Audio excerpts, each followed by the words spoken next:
जय श्री कृष्णा, राधे राधे। स्वागत है आप सभी का आपके अपने YouTube चैनल उपासना की उपासना में। आज के वीडियो में आप जानेंगे कामिका एकादशी व्रत के पारण का शुभ मुहूर्त क्या है, हरिवासर अवधि कब समाप्त हो रही है, व्रत पारण करते समय कौन से विशेष नियमों का ध्यान रखना चाहिए, क्या खाना चाहिए क्या नहीं खाना चाहिए, एकादशी व्रत पारण की कथा क्या है। तो यह संपूर्ण जानकारी आपके साथ वीडियो में शेयर कर रही हूँ। वीडियो पसंद आता है तो प्लीज़ लाइक ज़रूर कीजिएगा और चैनल पर पहली बार आए हैं तो इसे सब्सक्राइब करना बिल्कुल मत भूलिएगा। एकादशी व्रत के नियमों का ध्यान रखना जितना जरूरी है उतना ही आवश्यक है पारण समय का ध्यान रखना। एकादशी व्रत के अगले दिन सूर्योदय के बाद पारण किया जाता है। व्रत का पारण द्वादशी तिथि संपन्न होने से पहले किया जाता है। यह जरूरी होता है और यदि ऐसा नहीं करते हैं तो यह पाप के समान होता है। एकादशी व्रत का पारण हरिवासर के दौरान भी नहीं करना चाहिए। जो व्रत कर रहे हैं उन्हें व्रत तोड़ने के लिए हरिवासर संपन्न होने का इंतजार करना चाहिए।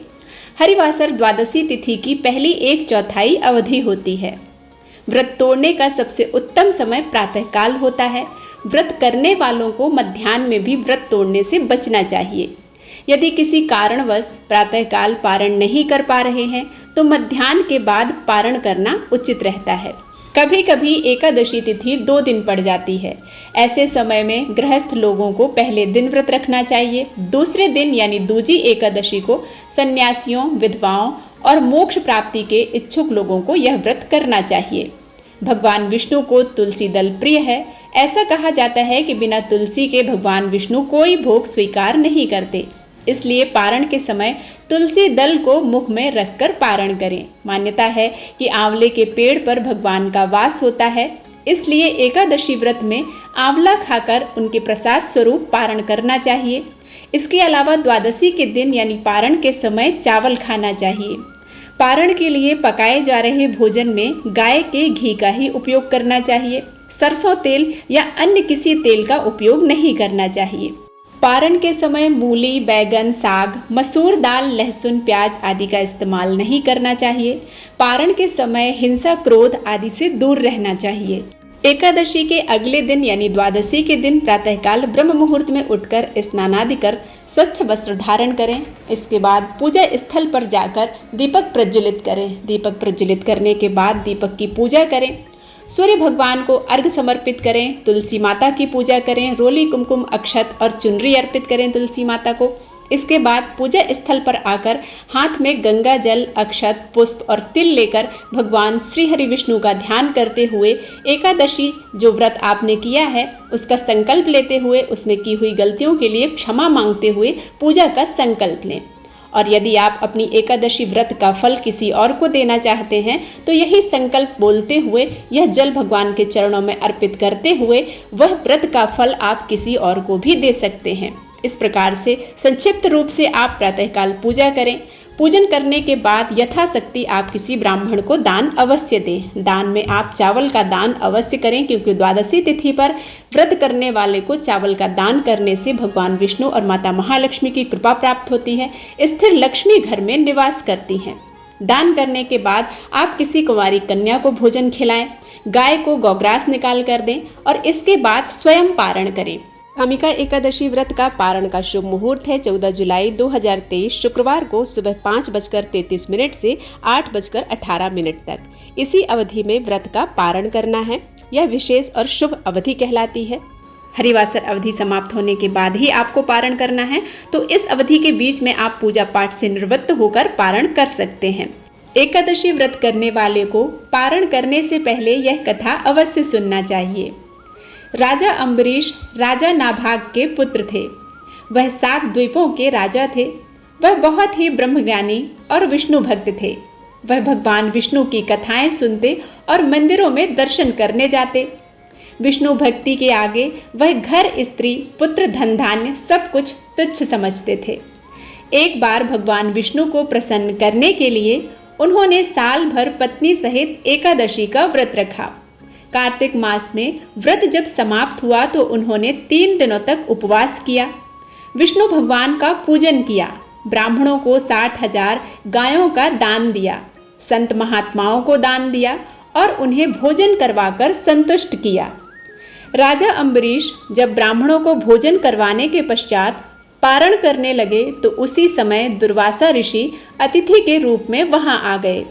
राजा अम्बरीश ने दुर्वासा ऋषि का पूजन और स्वागत किया और उन्हें भोजन के लिए विनती की। दुर्वासा ऋषि कहने लगे कि मैं यमुना नदी में स्नान कर भोजन करूंगा। दुर्वासा ऋषि स्नान करने चले गए। उधर द्वादशी केवल कुछ मुहूर्त ही रह गई थी, जिस मुहूर्त में पारण करना आवश्यक था, नहीं तो राजा का व्रत निष्फल हो जाता। राजा अम्बरीश दुविधा में पड़ गए क्योंकि दुर्वासा ऋषि अभी वापस नहीं आए थे।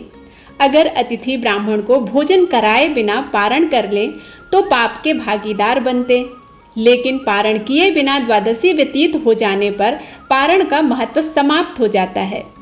ऋषियों ने कहा कि महाराज, आप केवल जल से पारण कर लें, इससे आपका व्रत भी व्यर्थ नहीं होगा और कोई दोष भी नहीं लगेगा, क्योंकि जल को भोजन और अभोजन दोनों रूपों में माना जाता है। ऋषियों के परामर्श पर राजा अम्बरीश जल पान कर दुर्वासा ऋषि की प्रतीक्षा करने लगे। यमुना से लौटने पर दुर्वासा ऋषि अपनी तप शक्ति से जान गए कि राजा अम्बरीश ने जल पी लिया है। राजा अम्बरीश पर क्रोधित होते हुए दुर्वासा ऋषि कहने लगे कि तुमने धर्म का उल्लंघन किया है। राजन, तू लक्ष्मी और धन वैभव से अंधा हो गया है।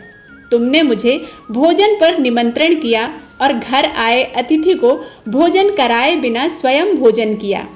इस कुकर्म का फल तुझे जरूर भोगना पड़ेगा। दुर्वासा ऋषि ने अपनी जटा को उखाड़कर उससे कालाग्नि के समान कृत्य को बनाया, जो राजा की ओर दौड़ी। राजा अपने स्थान से तिल भर भी नहीं हटे।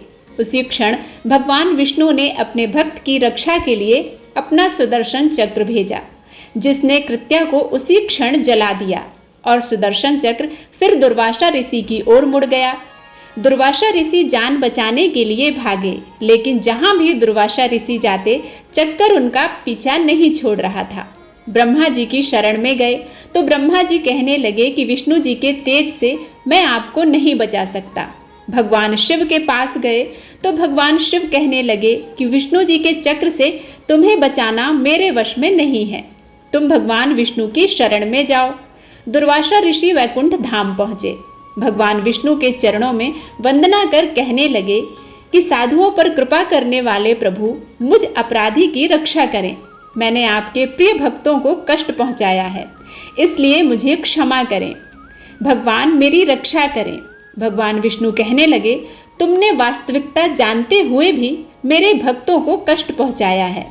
मेरे भक्त मुझे बहुत प्रिय हैं। तुम्हारी रक्षा का एक ही उपाय है, तुम राजा अम्बरीश से क्षमा मांगो। यदि वह तुम्हें क्षमा कर दे तो समझो तुम्हारी रक्षा हो गई।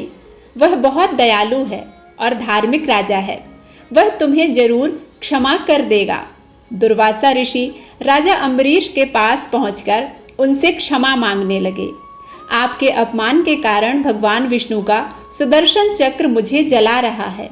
राजा अम्बरीश जी के पैरों में गिर गए। उन्हें दुख में देखकर राजा अम्बरीश को बहुत दुख हुआ। भगवान विष्णु के सुदर्शन चक्र को शांत करने के लिए राजा अम्बरीश ने स्तुति की। स्तुति सुनकर सुदर्शन चक्र शांत हो गए और वापस लौट गए। दुर्वासा ऋषि भी सुदर्शन चक्र के ताप से मुक्त होकर सुखी हो गए। दुर्वासा ऋषि ने राजा को आशीर्वाद दिया और कहने लगे कि आप धर्मात्मा और दयालु हैं। आपने मेरी दुष्टता को भुलाकर मेरी रक्षा की है। दुर्वासा ऋषि को सुदर्शन चक्र के भय से मुक्ति में 1 वर्ष व्यतीत हो गया, लेकिन राजा अम्बरीश दुर्वासा ऋषि की प्रतीक्षा में 1 वर्ष तक केवल जल पीकर ही रहे। सुदर्शन चक्र से मुक्ति के पश्चात उन्होंने दुर्वासा ऋषि को भोजन करवाकर तृप्त किया और दुर्वासा ऋषि की आज्ञा के बाद उन्होंने फिर भोजन किया।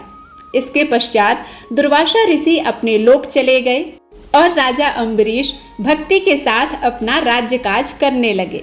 राजा अम्बरीश के इस प्रसंग को सुनने पढ़ने से भगवान विष्णु की कृपा प्राप्त होती है। बोलो श्री हरि विष्णु भगवान की जय। एकादशी माता की जय। वीडियो पसंद आता है तो प्लीज़ लाइक ज़रूर कीजिएगा। कमेंट बॉक्स में कमेंट करके ज़रूर बताइएगा कि आपको यह वीडियो कैसा लगा। मिलते हैं एक नई कथा के साथ, तब तक के लिए जय श्री राधे।